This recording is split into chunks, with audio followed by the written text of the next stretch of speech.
Is a movie about a bear who finds cocaine in a national park and goes on a rampage worth seeing on the big screen? Is it worth seeing anywhere? Let's find out.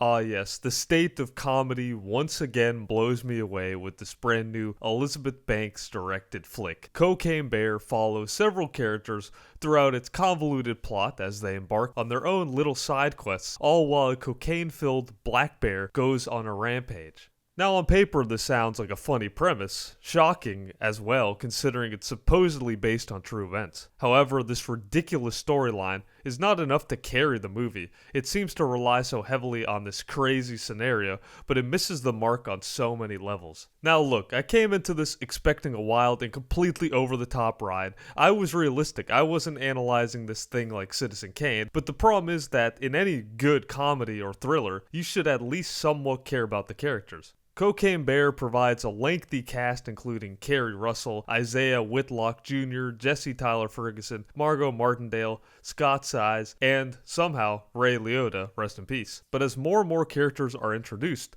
the more I realize I don't really care about any of them, nor do I particularly like them. About 95% of the characters feel flat, and this could be partly due to the fact that the acting is subpar for many of the actors. It just ends up coming across as cheesy. Ray Liotta was actually really good throughout, given the script he was handed. It's just a testament to how good he really was. And Margo Martindale wasn't bad either. But the acting is really mediocre throughout, and in a comedy like this, you need the performances to really carry the storyline, especially if it's a plot as outrageous as this one. Now, I will say, even with my criticisms on the movie, there were a few parts that stood out. I think the ambulance scene really shows off what could have been a really memorable movie, and the effects and gore in the movie are actually really good and really realistic. Props to their makeup and effects department. But apart from a few good scenes and effects here and there, I couldn't help but feel bored even with all the carnage that was going on screen.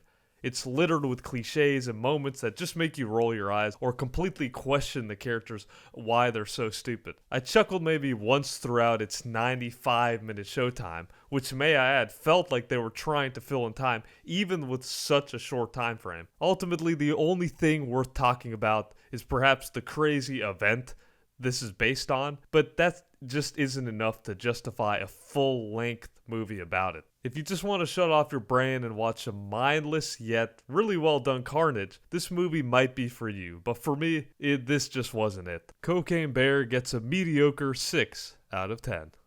Let me know below if you liked the movie, and if there's any other movies you want us to review. Please make sure to subscribe to see more of this type of content where we upload shorts pretty much daily, so, please get on top of that if you haven't.